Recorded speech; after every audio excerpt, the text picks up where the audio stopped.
Tag TV brings you daily news bulletin from India. Breaking news and views from India. You're watching South Asia NEWSLINE and here are the top stories we are tracking for you on Wednesday, the 5th of March.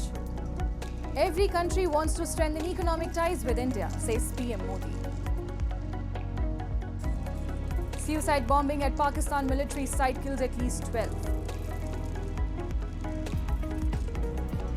And Trump says person responsible for attack on US troops in Afghanistan arrested.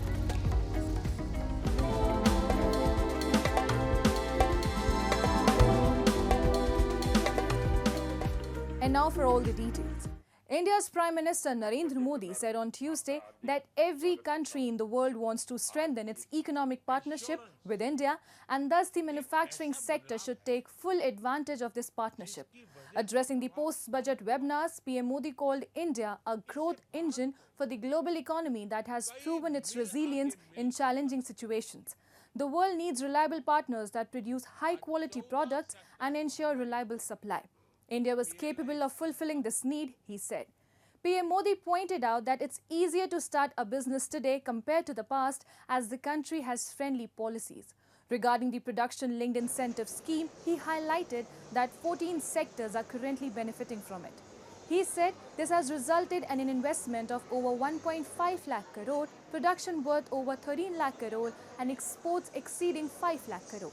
Modi also highlighted the world's recognition of India's toy, footwear and leather industries.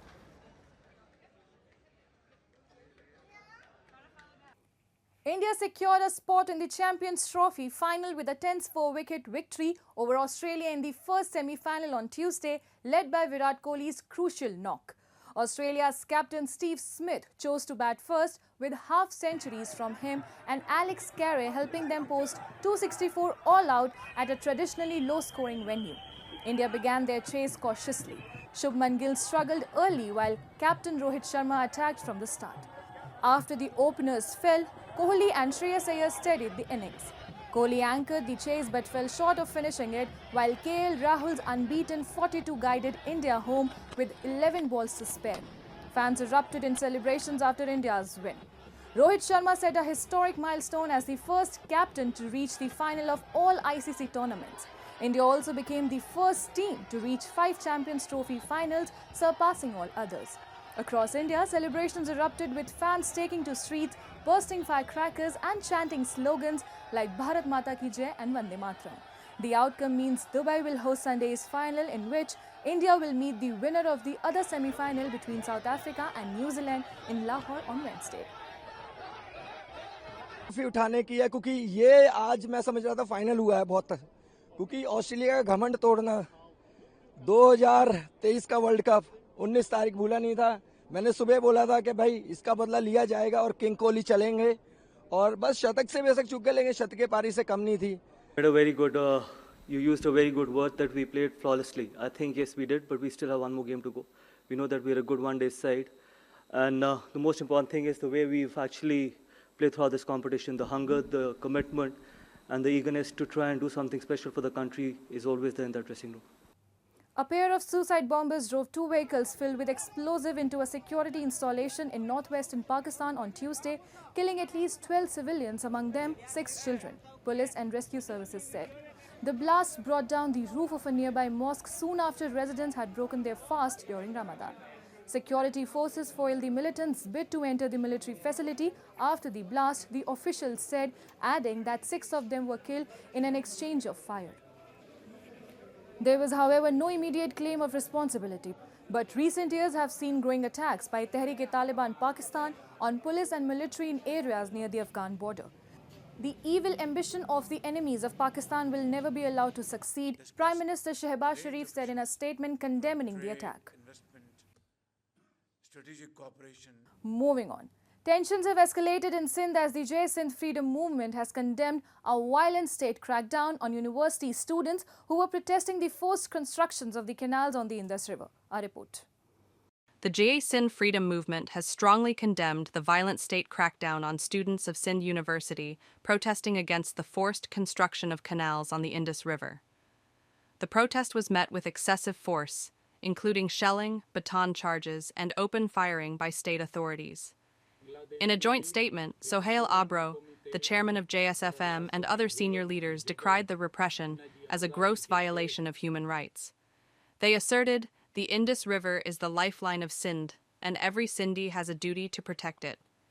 The repression of students is a clear indication of the state's long-standing policies to suppress Sindh's resources and identity, the statement read.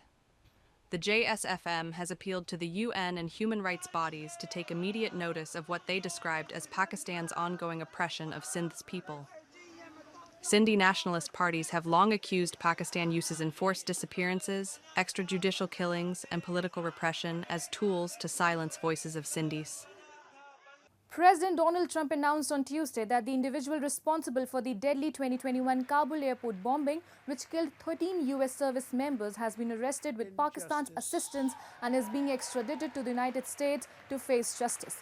Trump shared the news during an address to Congress but did not provide further details. U.S. Attorney General Pam Bondi confirmed the arrest, stating that the suspect would be taken into U.S. custody by the Justice Department, FBI, and CIA. We hope this brings some closure to the families of the 13 American heroes lost at Abbey Gate.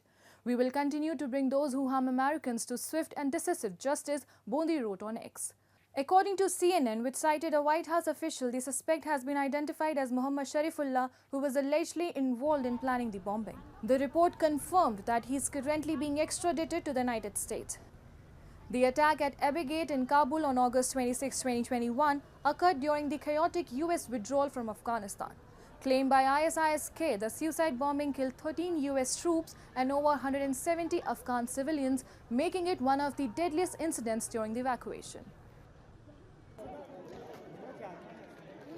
3.5 years ago, ISIS terrorists killed 13 American service members and countless others in the Abbey Gate bombing during the disastrous and incompetent withdrawal from Afghanistan. Not that they were withdrawing, it was the way they withdrew. Perhaps the most embarrassing moment in the history of our country. Tonight, I am pleased to announce that we have just apprehended the top terrorist responsible for that atrocity, and he is right now on his way here to face the swift sword of American justice. A day after the Bangladesh Foreign Ministry refuted U.S. President Donald Trump's allegation that Dhaka received $29 million in funding for a controversial project, Foreign Affairs Advisor Mohammad Tawhid Hussain stated that the issue would not impact U.S.-Bangladesh relations. In a statement, the Foreign Ministry clarified that USAID had awarded the Strengthening Political Landscape in Bangladesh project to Democracy International, a U.S.-registered organization, following a competitive bidding process. The allegation that USAID awarded the $29 million project to a company owned by 2 individuals in Bangladesh is not true, the ministry asserted. Addressing reporters on Tuesday, Hussain dismissed concerns over potential strains in Bangladesh-US relations following Dhaka's response. "I don't see any reason for deteriorating relations with the United States," UNB quoted him as saying. He also emphasized that President Trump did not make direct allegations against any individuals in Bangladesh. Hussain reiterated that USAID projects are subject to strict financial management policies, ensuring no individual influence in decision-making. Dhaka's response comes after Trump, speaking in February, alleged that USAID funds had been allocated to an obscure firm with just 2 employees, referring to them as great scammers. However, Bangladesh has maintained that the funds were allocated and managed transparently, contradicting claims from the NGO Affairs Bureau, which suggested that the funds might have bypassed government channels. That's all in tonight's edition. We will see you same time tomorrow. Good night. Take care.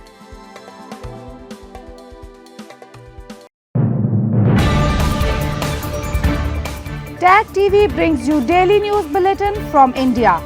Breaking news and views from India.